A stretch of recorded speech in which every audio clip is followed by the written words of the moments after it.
Well, it's a good evening from wherever you're watching us from. You're just in time for the 9 p.m. wrap live at our Orbit TV studios. I am your one and only Captain Jesse Gitonga, landing gear disengaged.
We're very sorry for that technical hitch. Technology sometimes, or as the social media would say, technologia. The Director of Public Prosecution has approved murder charges against politician Rose Mbithe Ndeti and her two children, Chris Mulwa and Angela Mulwa, of the killing of a psychiatrist, Dr. Victoria Ndhunya Mutiso. The case has been registered at the Nairobi High Court against the three. The decision follows the conclusion of preliminary investigations by the Directorate of Criminal Investigations into Dr. Victoria Ndhunya Mutiso's death. The psychiatrist was fatally shot in Nairobi on July 29th, with preliminary investigations linking the case to a long-standing land dispute. The three are expected to be formally arraigned before the High Court to face the murder charges.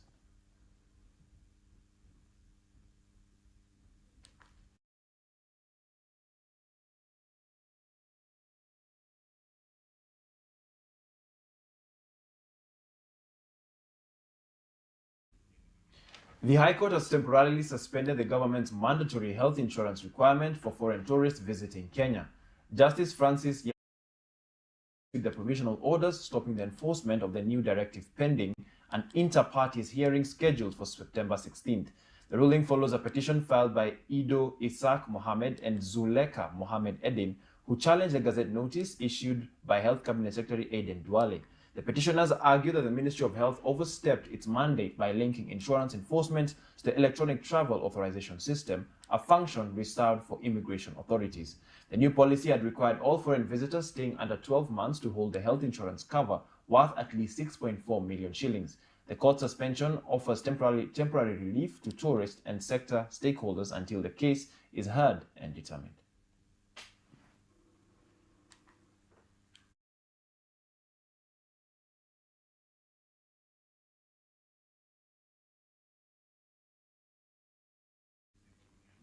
The Ministry of Education has confirmed the disbursement of 18.5 billion shillings in capitation funds to all public basic education institutions across the country as schools officially reopen for the third term. Migos Ogamba announced that a total of 18.508 billion shillings has been disbursed to facilitate seamless operations and learning activities during the 9-week third term. Of the total allocation, 1.4 billion shillings has been apportioned to free primary education, 6.14 billion shillings to free day junior school education, and 10.96 billion shillings to free day secondary education. The CS directed school heads and principals to ensure prudent use of the public resources strictly for the benefit of learners. He further issued a stern warning to school administrators against imposing unauthorized levies on parents. The ministry affirmed its commitment to fulfilling its constitutional mandate of providing free and compulsory basic education, stressing that firm action will be taken against any verified cases of resource misappropriation or illegal charges.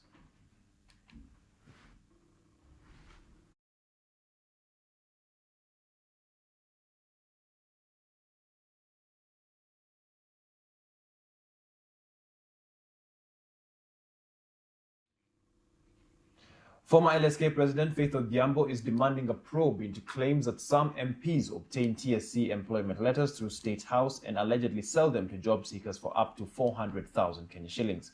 The allegations were raised by National Assembly Speaker Moses Wetangula, who said MPs are sometimes given batches of up to 10 appointment letters for distribution in their constituencies. Practice would breach Article 237 of the Constitution, which grants the Teacher Service Commission authority to recruit and appoint teachers independently and on merit. She, however, wants investigations and accountability, warning that political control of jobs could compromise the TSC and disadvantage qualified teachers.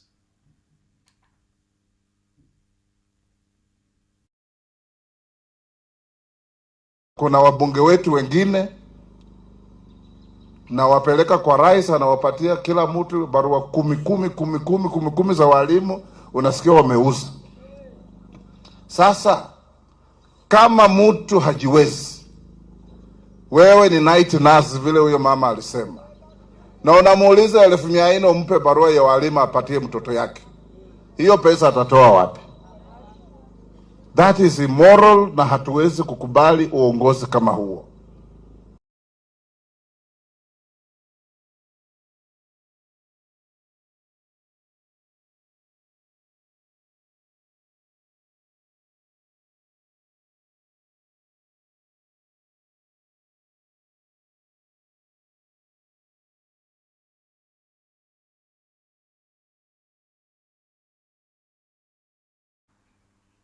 Kenya has expanded health coverage to more than 32.3 million people as the government pushes reforms to reduce the financial burden of medical care.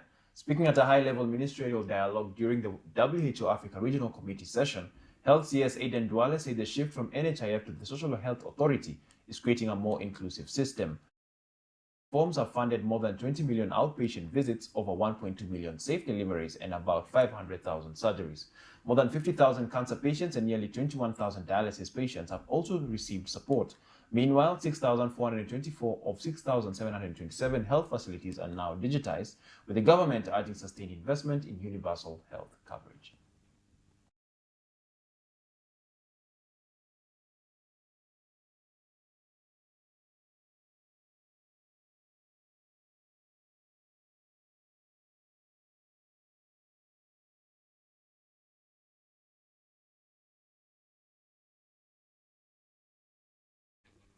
Well, let's take a short commercial break, but don't go far. We'll be back with more.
Welcome back. You're watching the 9 p.m. wrap. Several Kenyans are facing possible displacement as the Kenya National Highways Authority, KENHA, plans to upgrade about 123 kilometers of roads in parts of Elgeyo Marakwet and neighboring areas. Toward Chesongoch Road, the 32-kilometer Nyaru-Kapkayo Road, and the 19-kilometer Kimwarer-Emsea Road. An environmental impact assessment report submitted to NEMA identified land displacement as a key concern. KENHA says it will adjust the road route to reduce land take and fully compensate affected people before construction begins.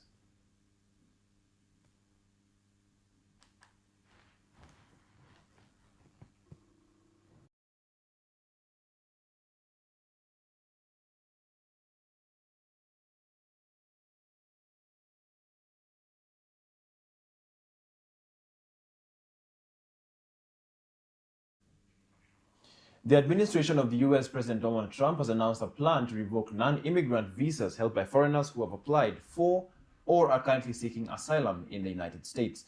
The State Department has stated that it is working with the Department of Homeland Security to identify and revoke the visas of individuals who entered the US as short-term visitors but subsequently applied for asylum to remain in the country. B1 and B2 visas issued between 2016 and 2026. Authorities note, however, that the revocation of visas does not mean immediate deportation to their home countries.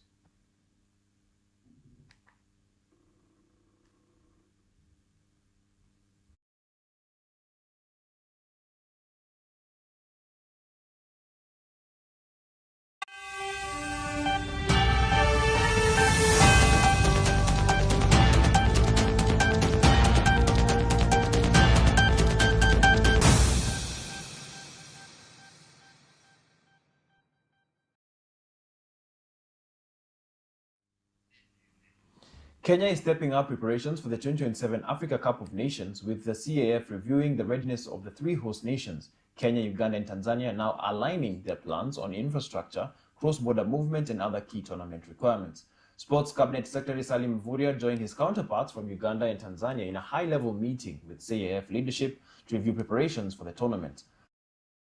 Found their commitment to the proposed Pamoja Visa framework, which is expected to make travel easier for fans, teams, officials, media, and other tournament stakeholders. Mvurya said Kenya will address CAF's recommendations within set timelines as the country continues to upgrade stadiums, training grounds, and supporting infrastructure.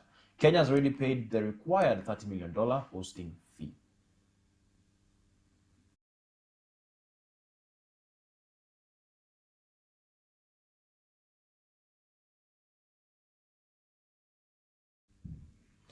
Gor Mahia have suffered another injury blow just weeks into the new season, with midfielder Lawrence Juma ruled out for at least 4 weeks. The injury comes at a crucial time for the team, who are preparing to begin their CAF Champions League campaign against Egyptian champions Pyramids FC. Juma fractured his forearm during Gor Mahia's 3-1 loss to Tusker FC in the FKF Super Cup at Nyayo Stadium. Club Dr. Brian Odongo says medical imaging confirmed the fracture, with Juma set to miss contact training and competitive football for at least 4 weeks. With a growing injury list that includes Samuel Kapen, Felix Oluoch, Sylvester Owino, and Patrick Esombe. Gor Mahia will host Pyramids in the first leg at Nyayo Stadium on 6 September before traveling to Cairo for the return leg a week later.